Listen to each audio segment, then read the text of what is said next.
Vous allez bien? Est-ce qu'on est prêt? D'accord. Pour commencer, comme on a révisé ensemble, pour commencer, on va commencer dans l'Ancien Testament. Dans l'Ancien Testament, il y avait un prophète qui avait annoncé la naissance de Jésus. Est-ce que quelqu'un connaît ce prophète-là? Nira, tu peux me dire? Tiens le micro. Prophète Ésaïe. Prophète Ésaïe, oh, c'est super. Est-ce que tu peux nous dire qu'est-ce que le prophète Ésaïe a dit exactement? Il a dit quoi? Il a dit qu'on l'appellera par plusieurs. Parfait. Du coup, j'ai besoin de quelqu'un qui connaît le verset. Du coup, maintenant, je vais demander à quelqu'un s'il connaît le verset, le livre dans lequel on parle de ça. Dan, est-ce que tu peux nous dire c'est quel livre et c'est dans quel verset? Alléluia. Amen. Isaïe 9:5 dit, il dit quoi? Un enfant est né pour nous, un fils nous est donné. Un fils qui nous est donné, oui. Il a reçu l'autorité. Il a reçu l'autorité d'un roi. On lui donne pour nous conseiller merveilleux, Dieu fort, toujours proche de la paix.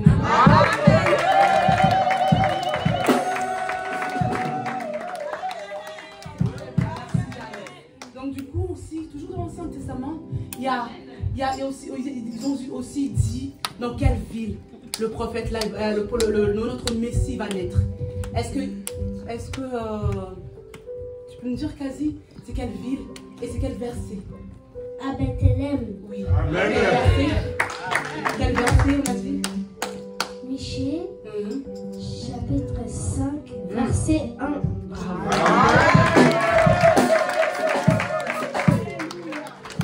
Je vais vous lire le Michée 5, verset 1. Il dit, et toi, Bethléem, Ephrata, tu es un petit village parmi ceux du clan de Juda. Pourtant, c'est lui qui doit gouverner Israël. Je le ferai sortir de chez toi. Il appartient à une famille très ancienne. Voilà la parole du Seigneur. Amen. Là, on a vu qu'en fait, on nous a dit qu'un Messie va venir.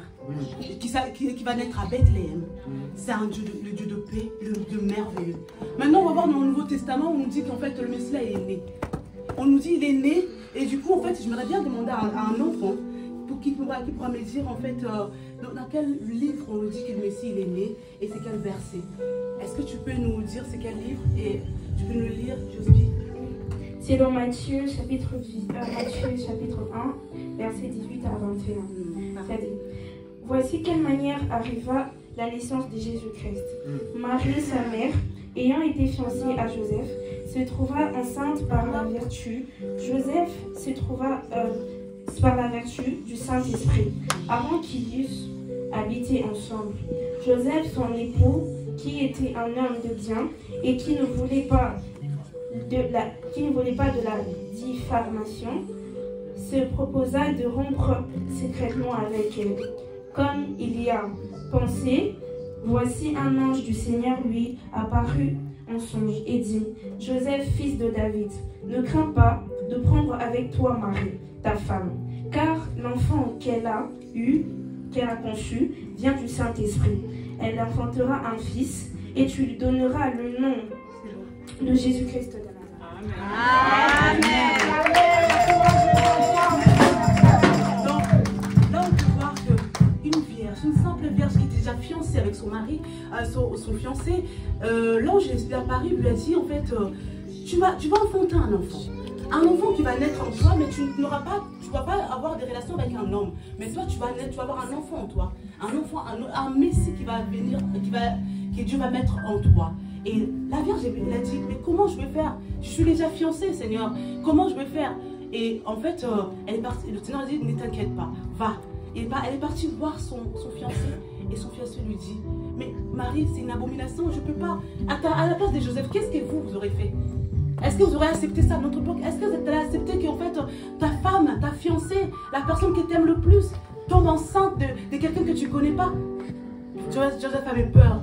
Il a dit, mais comment je vais faire? Et tellement qu'il avait peur, l'ange lui a apparu la nuit et lui a dit, ne t'inquiète pas, fais-moi confiance. Il a fait confiance à Dieu. Donc voilà.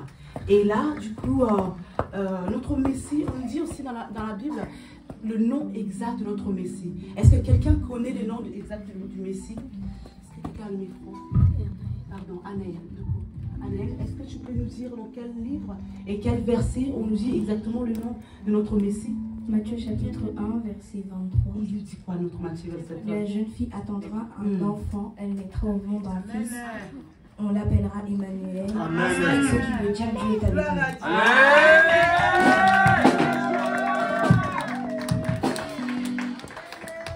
Donc là, nous voyons que nous avons notre Messie qui va naître. Donc du coup, là, je vais poser une question aussi à quelqu'un. Du coup, dans quelle époque, l'époque de quel roi le Messie était né? Quelqu'un peut me le dire? Kylian, merci. Dans quelle époque? Et avec quelles sont les premières personnes à être venues le rendre visite aussi également, si tu connais? C'est le roi Hérode et ce sont les mages les premières personnes.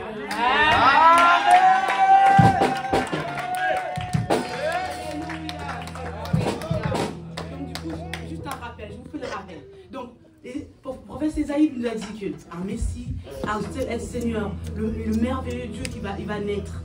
Et on nous a dit aussi qu'il est né à Bethléem. On nous dit aussi, on va dans le Nouveau Testament, on nous dit qu'en fait, ce Messie-là va venir. Et on l'appellera Emmanuel. Et là, on sait qu'il est né aussi à l'époque du roi Hérode.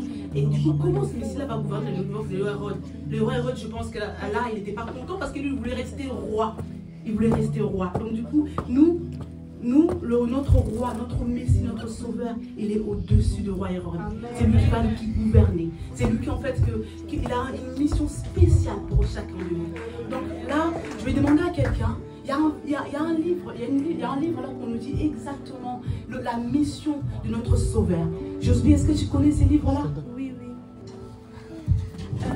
Le livre s'agit, car c'est Jean 3,16. Car Dieu a tant aimé le monde qu'il a donné son Fils unique, afin que quiconque croit en lui ne périsse point, mais qu'il ait la vie éternelle. Dieu a tant aimé le monde qu'il a donné en sacrifice son Fils unique, afin que quiconque croit en lui ne périsse pas, mais qu'il ait la vie éternelle. Donc c'est ça notre prière de ce matin, de ce soir. Du coup, on va juste, Jésus nous a laissé une prière, que tout le monde le sait, tout le monde le sait. Du coup, je vais vous le dire, la prière, que cette prière-là vous accompagne partout, vous savez. Il faut que cette prière-là, vous n'oubliez pas de le répéter. Notre Père qui es aux cieux, que ton nom soit sanctifié, que ton règne vienne, que ta volonté soit faite sur la terre comme au ciel. Donne-nous aujourd'hui notre pain de ces jours.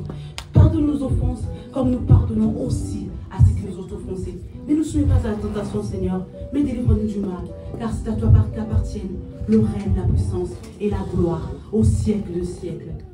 Amen. Donc là, on est tellement contents, parce qu'en fait, Dieu nous a donné son Fils unique, le Prince de paix, le Dieu merveilleux. Emmanuel, notre sauveur, il est venu pour nous sauver. Tout en chacun ici, il faut te rappeler que Dieu a donné son Fils pour toi, pour que ta vie change aujourd'hui. Donc là, je vais juste te faire un livre que j'aime bien aussi, c'est une prière en fait, en Psaume 23,6. Ça dit, oui, les bonheurs et la grâce nous accompagneront tous les jours de notre vie et nous habiterons dans la maison de l'Éternel tous les jours. Amen. Amen.